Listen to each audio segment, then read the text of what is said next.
The king in the north, Robb Stark, Lord Oscar Tully here, is trying to outrace Criston Cole's merry band of marauders to the Stony Sept, which is right about here.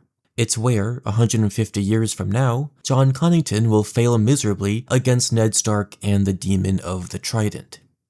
Criston's goal is to burn every river crossing he finds so the Tully army can't cross the Trident and march on the Hightower army currently stationed at Tumbleton. That's a fine method of playing Crusader Kings, although I always just hit him with the Deploy Dragon in Battle button. Seems to do the trick. House of the Dragon Season 3 Episode 5 is titled Unbowed and Unbent. No spoilers for the future of House of the Dragon, but if I do, I'll warn you first. In Harrenhal, it seems the writers have learned from all the Daemon complaints last season about his dream sequence arc being boring, so they're doing Aemon's dream sequence off-screen. I fear they've learned the wrong lesson. People hated Daemon's storyline there because it lasted too many episodes, but the dreams themselves were the coolest parts. Or, Aemon's dreams aren't crucial to the character development the writers are giving him in this scene, whereas Daemon's dreams were, having to see young Rhaenyra and reconcile with Viserys and all that. I think the writers are more focused on establishing a relationship between Aemon and Alis, sort of a mommy-son thing, or more like patient and nurse. So we'll keep an eye on that. I don't want it. I don't want it. Sorry. I don't want it. Helaena is refusing to drink the moon tea because she's a conservative who's afraid of offending Jesus Christ. I know a song for this exact moment, actually. Take it away. Abortion is terrible. I hope that you never have to get an abortion, 'cause it's no fun. But if you ever find yourself in need of an abortion, I'll defend the fuck out of your right to get one. For realsies though, Helaena had one kid taken away from her by smelly men who vented out of the Red Keep's walls, and she's only allowed to see Jaehaera in these supervised visitations, and Jaehaera is taken away from her to sleep in a guarded bedroom every night. The child currently in her belly, Helaena wants to keep control over, because women trying to find something they can control in their life without men, or Rhaenyra, taking it away is sort of a core theme of this TV series. And I'm gonna say something spoilery right now, so skip here if you want to avoid. Listen, I'm buying some stock in this moon tea plot, but if Helaena dies in childbirth, I'll scream. In the book, her suicide was caused by grief when Maelor was torn apart by an angry mob. To make her suicide have an actual reasoning behind it in House of the Dragon, as George figured it wouldn't, maybe Maelor is going to die stillborn, and the grief and trauma from that will prompt Helena's suicide. Honestly, I'd be cool if they just retcon Helena's death and keep her in the show forever because Fia Saban is brilliant and wonderful, and I like it when she's on my computer screen. My interest is Vhagar. Mine too. Me when I'm watching House of the Dragon? My interest is Vhagar. My interest is Sunfire. My interest is Dreamfyre. My interest is Tessarion. My interest is Caraxes. It's long past the nightingale. I don't care.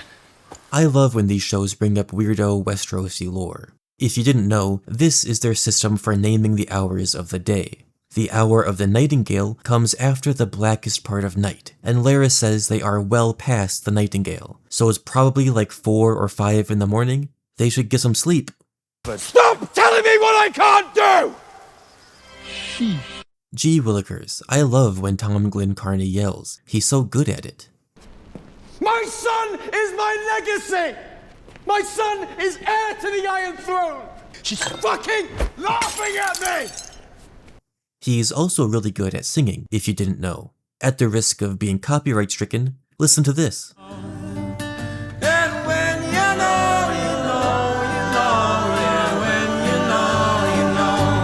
In real life and in Westeros, these sorts of herb-based abortifacients are extremely toxic. Too much can literally cause your organs to quit working. But women in Westeros, like Alicent, don't have a better alternative to murder the fruit of her fornications in her womb.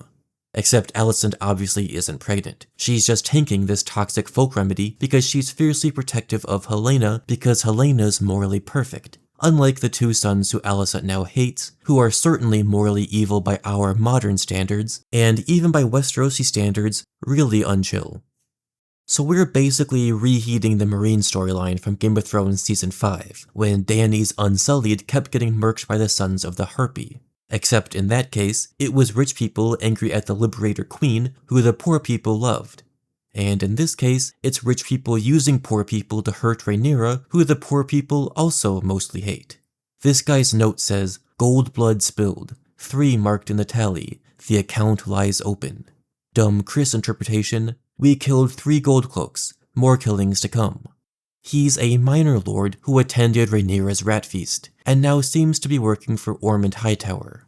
I'm very curious how Ormund found him specifically so quickly, or if this dude was always a Hightower correspondent, or if he's just sending this note to Ormund on a whim. We see the Team Green strategy come into full view here. Ormund is coordinating an uprising against Rhaenyra in her own city, while Gwaine and Criston try to waylay the Tully army before they can march on Ormund. If all goes to plan, which it currently is not because the Tullys got to Stony Sept before Criston, then Ormund will be able to withstand Team Black a little longer even without Aemond and Vhagar. King Daeron is playing Cyvasse, which is basically like ASOIAF chess. George hasn't invented all the rules yet, but trust him, it's really complex. You wouldn't get it. And could you explain the rules of Cyvasse is from Malmö? Cyvasse, no, I can't. But it's a game of a great complexity. It's a game of great profundity. I say ASOIAF chess because it originates from Volantis, and canonically speaking, doesn't get introduced to a Westerosi player base until 299 AC. If you're keeping track, it's currently like 130 AC in House of the Dragon. So what's Daeron doing playing Cyvasse in Tumbleton 170 years early? Literally unwatchable.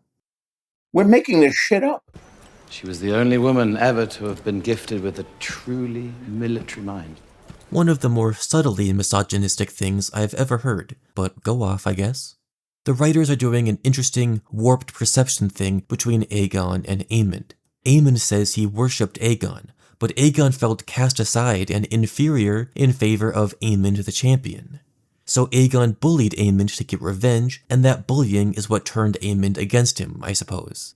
Their brotherly hate is a darker version of Viserys and Daemon's brotherly hate.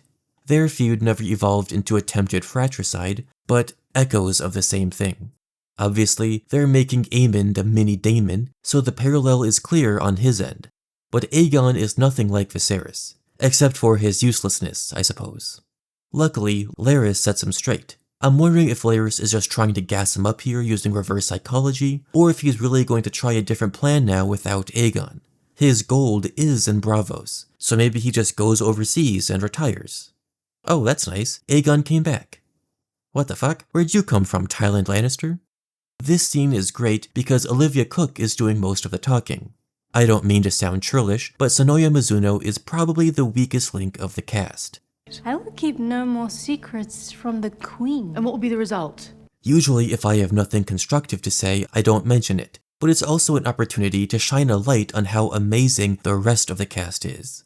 Mizuno isn't being done any favors by having this strange accent and sharing scenes with acting powerhouses like Cook, Darcy, and Smith. But listen, I'm stupid about basically everything except when Cyvasse was introduced to Westeros. It was in 299 AC, that's 170 years in the future. So you don't have to care about my acting takes. Oh gee, more rape. Stop raping, sir!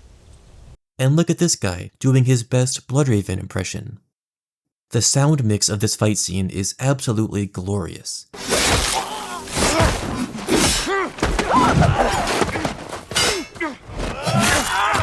The whooshing of Blackfire in Aemond's hand sounds a lot like his scene in 106, sparring against Criston Cole.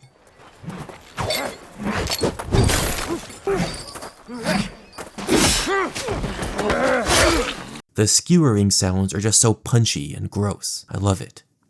Aegon smiling as he kills this guy might be my favorite cute Aegon moment ever. After the Sunfire boop, of course. The very talented writers have connected Criston Cole's monologue here about dying unbent and unbroken to Ormund Hightower's history lesson about the Dornishman who evaded Aegon the Conqueror. Cole himself is Dornish, but has served Targaryens of all kinds now, and wishes to die as himself, the greatest warrior in the realm. Which is canon, by the way, even though the show hasn't showed his personal combat prowess much after the premiere. Criston told Gwaine after Rook's Rest that we march now towards our own annihilation. So it's very consistent that Criston is trying to find the most honorable death he can, one that's free of dragons, of course. We see at the end Gwaine packing his shit and leaving. Guess he's gonna swim over the river and hoof it to Tumbleton? And they will sing songs of it. And Queen Alicent herself will hear them. Are you sure about that? I also like how Criston imagines that the songs being sung of his heroic fall will reach the ears of Queen Alicent. Recall that Alicent gave Criston her favor to wear into battle. Their love seems to be basically for real, making their separation, and the fact that Alicent tried to sell him out to Rhaenyra, all the more tragic. A feast for traitors, the only feast I recognize is that of the crows. And yeah, the writing in blood painted on the wall, we're just reheating GOT Season 5. Fuck it, we ball, I suppose. Technically, Game of Thrones was reheating House of the Dragon. Or technically not, since this was written after, despite occurring earlier. Doesn't matter, good scene. Alright, that's it for my Chris view of House of the Dragon Season 3, Episode 5. Let me know down in the comments your thoughts on the episode, and when you think we're finally going to see Dreamfyre. Will she come save Helaena from this tunnel? As always, this video is brought to you by my Patreon. For $5 per month, patrons get early access to every new video, plus exclusive stuff like my Crusader Kings 2 Game of Thrones mod gameplay, and it's a way to support me directly if you enjoy my channel. Thank you to everybody whose name is on screen right here, and thanks to all of you as well for watching and subscribing. Alright, love you, goodbye.